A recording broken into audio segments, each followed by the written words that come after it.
অর্থনীতির সম্মান তৃতীয় বর্ষের শিক্ষার্থীরা, আজকে আমি তোমাদের সাথে সম্ভাবনার দ্বিতীয় ক্লাস আলোচনা করব। তোমরা হচ্ছে তৃতীয় বর্ষ, থার্ড ইয়ার। আজকে আলোচনার বিষয়বস্তু হচ্ছে সম্ভাবনার দ্বিতীয় ক্লাস নিয়ে আমরা আলোচনা করব। এবং প্রথমেই বলে রাখছি, আজকের এই ক্লাসটা যারা প্রথম দেখছো তারা যদি আমার সমস্ত ক্লাস যদি কি করতে চাও, পেতে চাও, তাহলে যেখানে ভিডিও দেখছো ইউটিউবে তার নিচে একটা গোল বৃত্তের ভিতরে ছোট্ট মেয়ের ছবি আছে, এই ছবিতে প্রেস করবে। প্রেস করার সাথে সাথে চ্যানেলের ভিতরে যেতে পারবে এবং চ্যানেলের ভিতরে যাওয়ার পর তোমরা সেখানে হোম বাটন, ভিডিও আছে, হোম আছে, তোমরা প্লেলিস্টে প্রেস করবে। প্লেলিস্টে প্রেস করার পর এখন দেখবে যে ইয়ার ভিত্তিক ক্লাস সাজানো আছে, অধ্যায় ভিত্তিক ক্লাস সাজানো আছে। যার যেটা প্রয়োজন সেটা দেখে নেবে। তবে পরিসংখ্যানের ক্লাসগুলো ইয়ার ভিত্তিক যেটা থার্ড ইয়ার সাজিয়েছি সেভাবে করাটা ভালো হবে। আমি দ্বীপ ইস্যু সব দিয়ে দিয়েছি, শুধুমাত্র আমার সম্ভাবনার গাণিতিক প্রত্যাশা বাকি আছে। সম্ভাবনা শেষ হয়ে গেলে গাণিতিক প্রত্যাশার ক্লাসগুলো দেব। এরপর থার্ড ইয়ারের আন্তর্জাতিক অর্থনীতির প্লেলিস্ট দেওয়া আছে, সেখানে আন্তর্জাতিক অর্থনীতির অনেক ক্লাস দেওয়া আছে। ম্যাক্রো ইকোনমিক্সে ISLM ভোগ বিনিয়োগের উপর ক্লাস দেওয়া আছে, যার যার প্রয়োজন অনুযায়ী দেখে নেবে। আমি গত ক্লাসে সম্ভাবনার বর্জনশীল ঘটনার ক্ষেত্রে যোগসূত্রটি আলোচনা করেছিলাম এবং সেটা হচ্ছে probability of A union B সমান probability of A plus probability of B। এটা হচ্ছে বর্জনশীল ঘটনার ক্ষেত্রে যোগসূত্র। আজকে আমরা এই যোগসূত্রটি প্রমাণ করব এবং আমাদের জাতীয় বিশ্ববিদ্যালয়ের পরীক্ষাতে এই যোগসূত্রটি আসে। এমনকি ঢাকার যে 7 কলেজ, তোমাদের জন্য ইম্পর্টেন্ট সম্ভাবনার যোগসূত্রটি। আসো এটা এখন আমরা প্রমাণ করব। প্রথমে লিখবে, খাতায় লিখবে স্টার্টিংয়ে, বর্জনশীল ঘটনার ক্ষেত্রে সম্ভাবনার যোগসূত্রটি হচ্ছে probability of A union B equal to probability of A plus probability of B। তারপর বলবে নিম্নে একটি ভেন চিত্রের সহায়তায় এটি প্রমাণ করা হলো। নিম্নে একটি ভেন চিত্রের সহায়তায় এটি প্রমাণ করা হলো। এই দেখো আমি একটা ভেন চিত্র আঁকছি। তোমরা জানো এই ভেন চিত্রে আয়তাকার যেটা ক্ষেত্র আছে এটা সার্বিক সেট প্রকাশ করে। আমি সার্বিক সেটের মোট গণসংখ্যা কত ধরেছি, n দ্বারা প্রকাশ করেছি। দুটো ঘটনা A আর B, এই বৃত্ত দ্বারা A ঘটনা দেখালাম আর এই বৃত্ত দ্বারা B ঘটনা দেখালাম। ঠিক আছে, A ঘটনার অনুকূল ফলাফল হচ্ছে M1, B ঘটনার অনুকূল ফলাফল হচ্ছে M2। A ঘটনার অনুকূল ফলাফল হলো M1, B ঘটনার অনুকূল ফলাফল হচ্ছে M2। আর এই পুরাটাকে আমরা কি করেছি, সার্বিক সেট যার মোট গণসংখ্যা আমরা কি ধরেছি, n ধরেছি। এখন আমরা লেখচিত্র হতে, এখন আমরা এই ভেনচিত্র হতে কি লিখতে পারি, আমরা ভেনচিত্র হতে লিখতে পারি। প্লিজ তোমরা লিখবে খাতায়, ভেনচিত্র হতে লেখা যায়, ভেনচিত্র হতে লেখা যায় মোট গণসংখ্যা ns equal to n। মোট গণসংখ্যা ns equal to n। এক ঘটনার অনুকূল ফলাফল, এক ঘটনার অনুকূল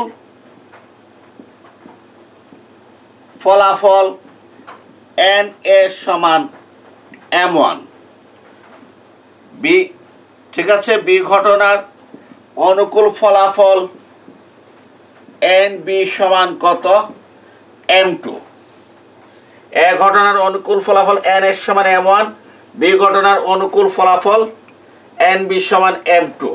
ঠিক আছে, আমি আবারও বলছি যে এটা আমরা ভেন চিত্রের সহায়তায় এটি প্রকাশ করা হলো। এরপর ভেন চিত্র আঁকবা এবং এর নিচে এগুলা লিখবা। আমি ডান পাশে লিখেছি আমার জায়গার অভাবের জন্য, তোমরা এই ভেন চিত্রটা ঠিক মাঝখানে আঁকবা আর এই জিনিসগুলো কি লিখবা নিচে লিখবা।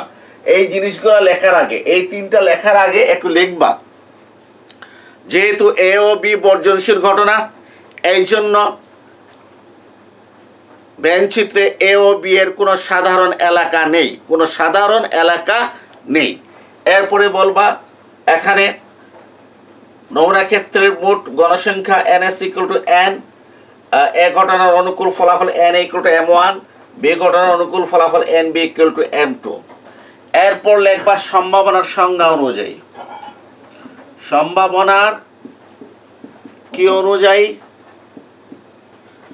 সংজ্ঞা অনুযায়ী, এটা লিখবা তোমরা সম্ভাবনার সংজ্ঞা অনুযায়ী। এবং আমি এটা গত ক্লাসে ব্যাখ্যা করেছি, এই জন্য ক্লাসের ধারাবাহিকতা রক্ষা করতে হবে। গত ক্লাস না করে আজকের ক্লাস করে কোনো লাভ হবে না। অনেক কিছু গত ক্লাসে কি করেছে আলোচনা করেছি। সম্ভাবনার সংজ্ঞা অনুযায়ী এটার উপর খুব বেশি গুরুত্ব দিয়েছিলাম। প্রবাবিলিটি অফ এ সমান, তাহলে এর সম্ভাবনা হচ্ছে এ ঘটনার অনুকূল ডিভাইডেড বাই নমুনা ক্ষেত্রের মোট ফলাফল সংখ্যা। গত ক্লাসে বারবার এই কথাটা বলেছি। প্রবাবিলিটি অফ এ হচ্ছে এ ঘটনার অনুকূল ফলাফল ডিভাইডেড বাই নমুনা ক্ষেত্রের মোট সম্ভাব্য গণসংখ্যা বা মোট সম্ভাব্য ফলাফল। আমরা জানি আমাদের NA হচ্ছে কত M1 আর NS = কত N, ডট ডট কয় নাম্বার 1 নাম্বার। এরপর প্রবাবিলিটি অফ বি, একটু দেখে রাখবা এখানে যেগুলো আছে ডান দিকে এগুলোর মান বের করে রাখবো। প্রবাবিলিটি অফ এ আর প্রবাবিলিটি অফ বির মান বের করে রাখবো সম্ভাবনার সংজ্ঞা অনুযায়ী। তা প্রবাবিলিটি অফ বি হচ্ছে NB, মানে বি ঘটনার অনুকূল ফলাফল ডিভাইডেড বাই নমুনা ক্ষেত্রের মোট ফলাফল সমান NB। বি ঘটনার অনুকূল ফলাফল হচ্ছে কত M2 আর NSটা কত N, ডট ডট কয় নাম্বার 2 নাম্বার। ঠিক আছে, এই 1 আর 2 দিলাম। এখন আমরা বলবো, এখন এখানেই লিখি, এখন probability of A union B, probability of A union B equal to N A union B divided by NS, N A union B divided by NS। এখন probability of A union B equal to N A union B by কত NS। ঠিক আছে জি, এখানে একটা ইয়ে করতে হবে, এখানে একটা লিখি নাই আমি, এখানে লিখতে হবে A অথবা B, A অথবা B ঘটনার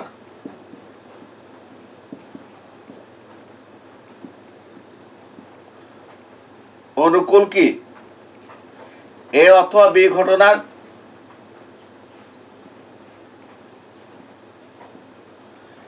A অথবা B ঘটনার অনুকূল ফলাফল, এটাকে হচ্ছে N A union B, N A union B।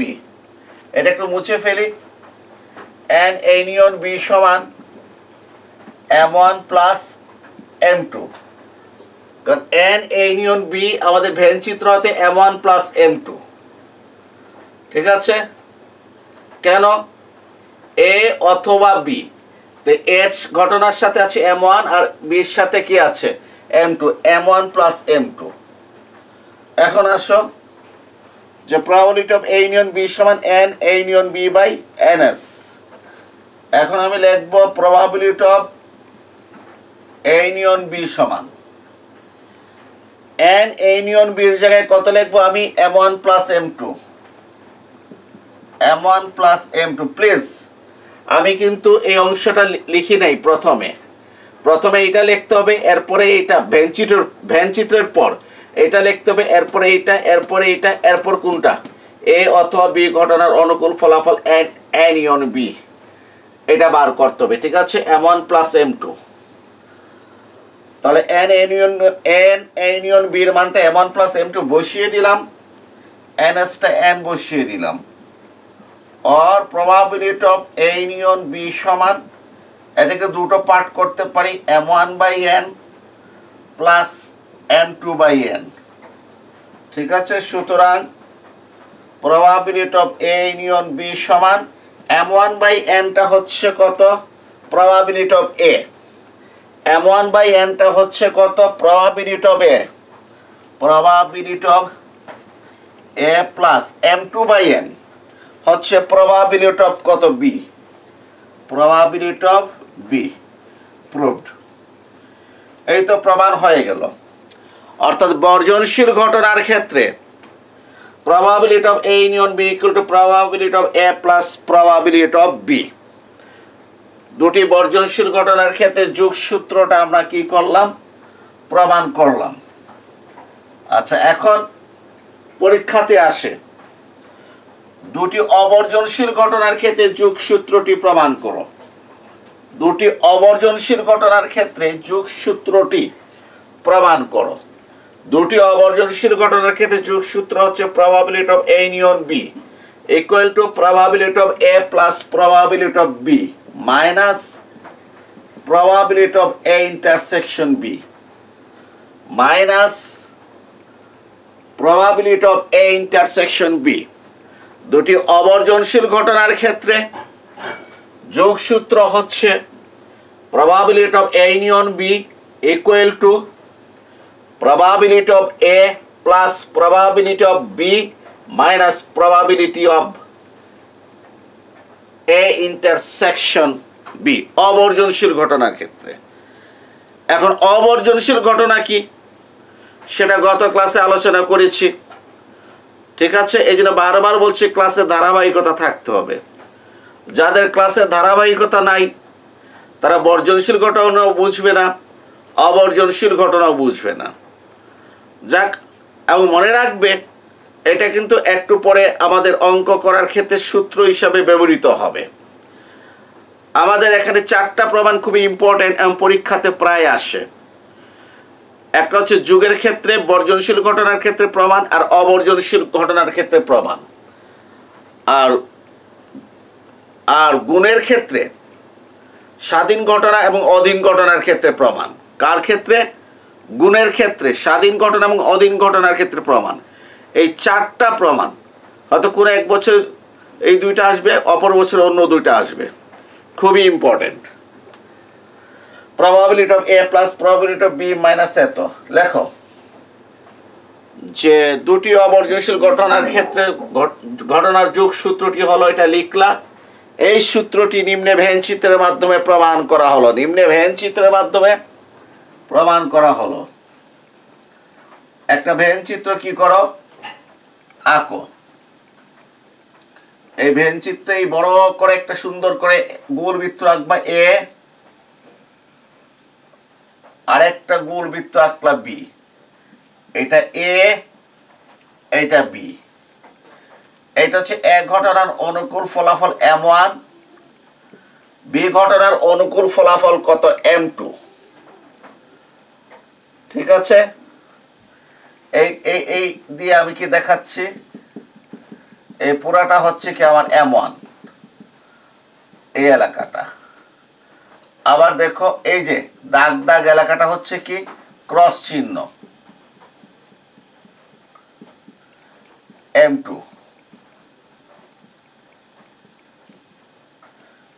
আর এটা হচ্ছে M।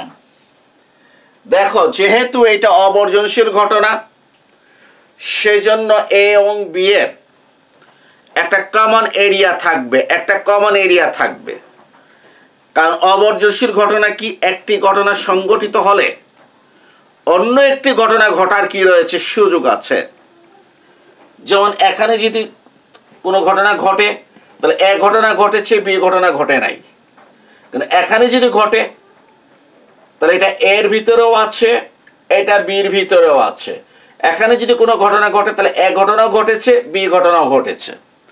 তাহলে কি হয়ে গেল, এ ঘটনা ঘটেছে, বি ঘটনা ঘটার সুযোগ আছে, এটা কি হয়ে গেল, অবর্জনশীল ঘটনা। আবার দেখো, এখানে যদি কোনো ঘটনা ঘটে তাহলে বি ঘটনা ঘটেছে, কিন্তু এ ঘটনা ঘটে নাই, কারণ এই এরিয়াটা এর কি বাইরে, এই এর হচ্ছে এই সীমানা। ক্লিয়ার? যদি এখানে যদি কোনো ঘটনা ঘটে তাহলে বি ঘটেছে, প্লাস পাশাপাশি এইটা কিন্তু কার সীমানা, এর ভিতরে পড়ে, এও ঘটেছে। তাহলে বর্জনশীল ঘটনা হচ্ছে একটি ঘটনা সংঘটিত হলে অন্য একটি ঘটনা সংঘটিত হবে, এই কথা বলি নাই, সংঘটিত হওয়ার কি আছে, সুযোগ আছে। এই জন্য ভ্যানচিত্রের ক্ষেত্রে যখন আমরা বর্জনশীল ঘটনার ভ্যানচিত্র অঙ্কন করব তখন অবশ্যই একটা কমন এরিয়া থাকতে হবে। অতএব চিত্র আঁকার পর তোমাকে লিখতে হবে, চিত্র আঁকার পর তোমাকে লিখতে হবে, কি লিখতে হবে, যেহেতু এ এবং বি ঘটনা হচ্ছে বর্জনশীল ঘটনা, সেহেতু এখানে এ ও বি এর একটি সাধারণ এলাকা রয়েছে যা ভ্যানচিত্রে দেখানো হয়েছে। এই সাধারণ এলাকাটা একটা সাধারণ এলাকা রয়েছে যা ভ্যানচিত্রে দেখানো হয়েছে। লেখো, ভ্যানচিত্র হতে এ ঘটনার অনুকূল ফলাফল, ভ্যানচিত্র হতে এ ঘটনার অনুকূল ফলাফল n a = m1। আমি ডট ডট দিয়ে রেখে দিলাম। তুমি কি লিখবা, ভ্যানচিত্র হতে এ ঘটনার অনুকূল ফলাফল n a = m1। এরপর ডট ডট দিয়ে লেখো বি ঘটনার অনুকূল ফলাফল n b = m2, n b = m2। এরপর লেখো এ ও বি ঘটনার অনুকূল ফলাফল, এ ও বি ঘটনা, অথবা বলতে পারি এ এবং বি ঘটনার অনুকূল ফলাফল, ও বলতে পারি এবং বলতে পারি। তোমরা ভালো করেই জানো ও এবং শব্দ যদি আমরা প্রয়োগ করি তাহলে এটা ইন্টারসেকশন হয়, A intersection B, A intersection B, A intersection B. এই ইন্টারসেকশনটা হচ্ছে ও, ঠিক আছে, ও এ ও বি ঘটনা ডট ডট দিয়েছি অনুকূল ফলাফল, তোমরা খাতায় লিখে নিবা, কিন্তু সেটা কত, এম। এই এমটা হচ্ছে এ ও বি ঘটনার অনুকূল ফলাফল। এম এরিয়াটা কোনটা, এম এরিয়াটা হচ্ছে এই এরিয়াটা,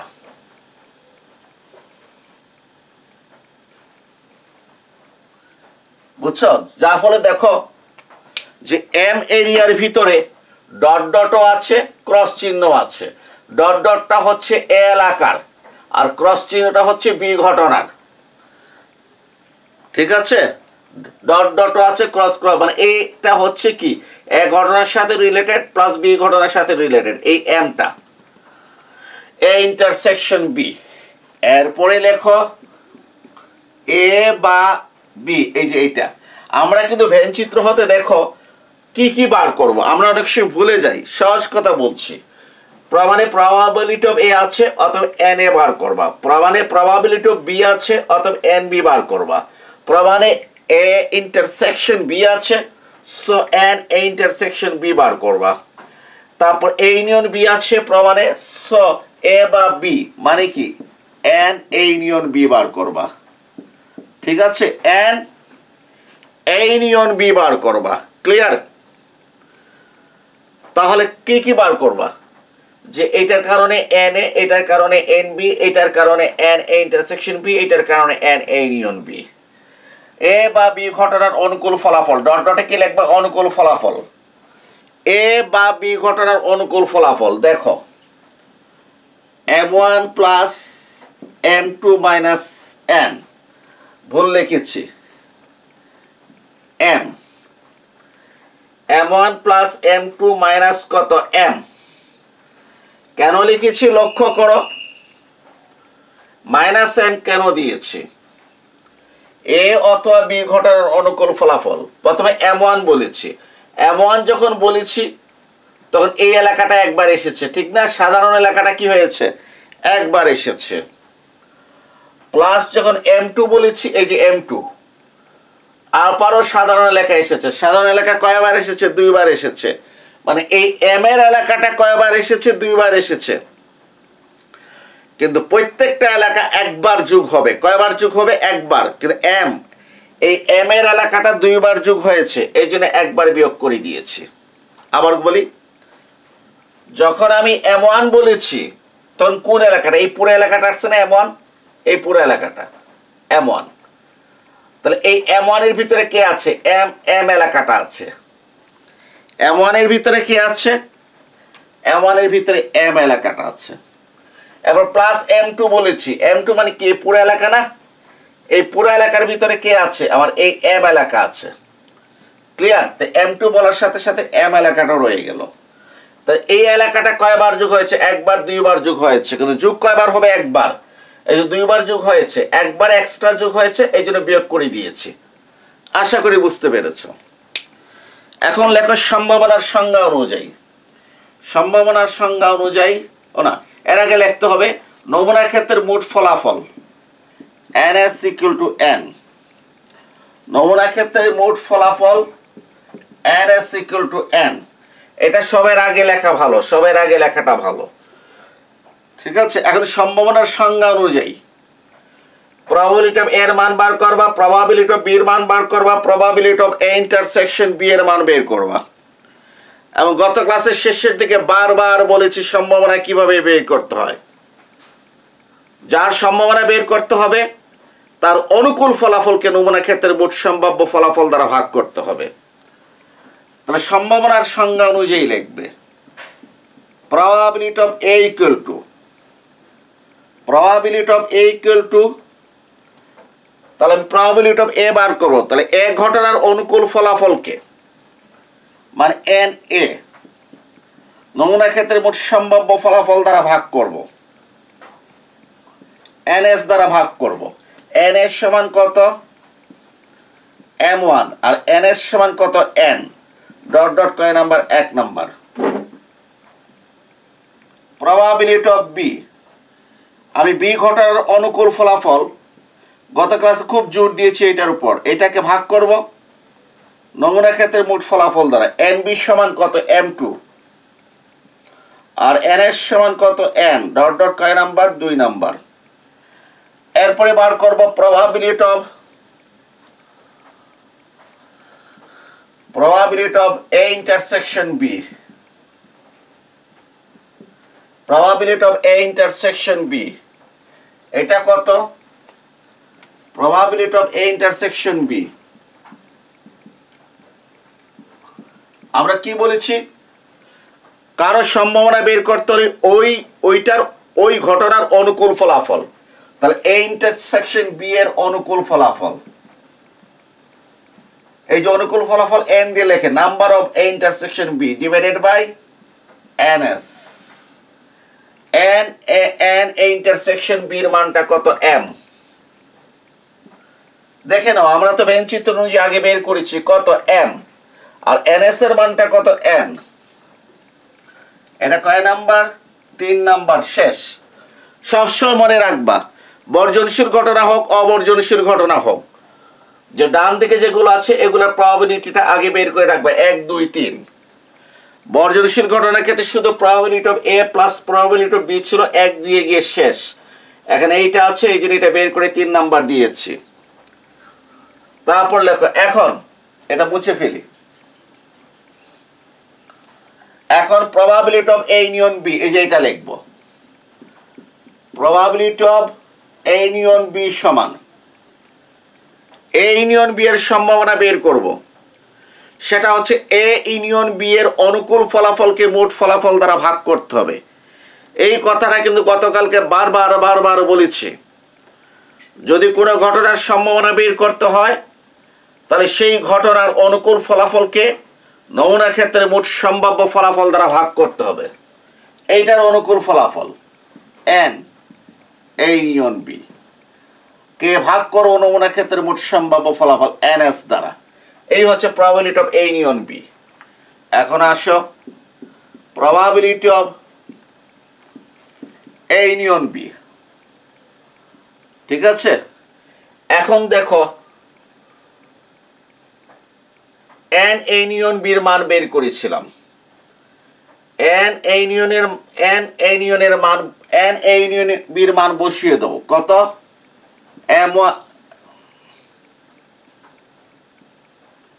M1 plus M2 minus M, NS কত N আমরা বের করেছিলাম। N A ইউনিয়ন B কত বের করেছিলাম, M1 মানে A ইউনিয়ন B এর অনুকূল ফলাফল কত বের করেছিলাম, M1 প্লাস B ঘটনার অনুকূল ফলাফল M2। এর ভিতরে M ছিল, B এর ভিতরে M ছিল, M কয়বার যোগ হয়েছে, 2 বার, একবার বিয়োগ করতে হবে। ওই যে একটু আগে লাল কালি দিয়ে বুঝিয়ে দিয়েছিলাম। ঠিক আছে, জাস্ট মানটা কি করলাম, বসিয়ে দিলাম, মানটা বসিয়ে দিলাম। Probability of A union B, এটাকে ভাগ করি, একটা হচ্ছে M1 divided by N plus M2 divided by N minus M by N। একটু ভালো করে লক্ষ্য করো যে এই যে ভগ্নাংশটাকে 1 2 3 পার্ট করা যায়, 1 2 3 পার্ট করা যায়, কারণ এখানে M1 আছে, নিচে N আছে, এটা M1 বাই N, প্লাস চিহ্ন দিয়েছি M2 বাই N, মাইনাস চিহ্ন দিয়েছি M বাই N। লসাগু নাও, আবার এইটা হয়ে যাবে, লসাগু কত N, ফলে M1 plus M2 minus M same হয়ে যাবে। অঙ্ক একেবারে শেষ পর্যায়ে।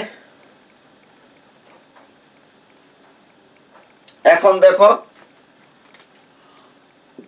সুতরাং probability of A union B, M1 K N দ্বারা ভাগ করলে প্রবাবিলিটি অফ A পাওয়া যায়।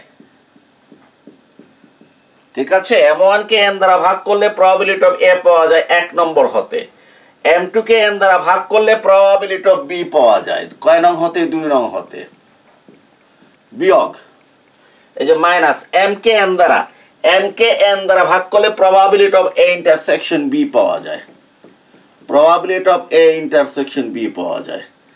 একটু কষ্ট করে লিখতে হবে, 1 2 ও 3 হতে, 1 2 ও 3 হতে, তাহলে প্রমাণ হয়ে গেল, প্রুভড। অর্থাৎ দুটি ঘটনা যদি অবর্জনশীল হয় তাহলে তাদের যোগসূত্র হচ্ছে probability of A union B equal to probability of A plus probability of B minus probability of A intersection B।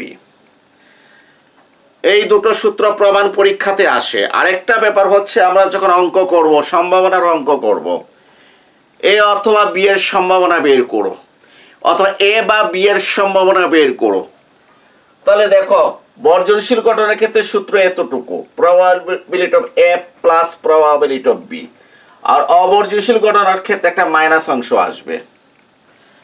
সুতরাং সম্ভাবনার ডাক পড়ার সাথে সাথে আমাকে বুঝিয়ে নিতে হবে এই ঘটনা দুটো বর্জনশীল না অবর্জনশীল। যদি ঘটনা দুটি আমি বুঝতে পারি বর্জনশীল, তাহলে সূত্র এতটুকু লিখব, আর আমি যদি বুঝতে পারি ঘটনা দুটি অবর্জনশীল, তাহলে পুরাটা সূত্র লিখব। অতএব স্ট্যাটিস্টিক্সে মুখস্থ বিদ্যার ভিতরে কাজ হবে না, প্রশ্ন ভালো করে পড়তে হবে, পড়ে দেখতে হবে কোনটা বর্জনশীল কোনটা অবর্জনশীল। প্রিয় শিক্ষার্থীরা, সম্ভাবনার দ্বিতীয় ক্লাস কি করলাম, নিলাম। 3 নাম্বার ক্লাসে আমি স্বাধীন ঘটনা অধীন ঘটনা নিয়ে আলোচনা করব।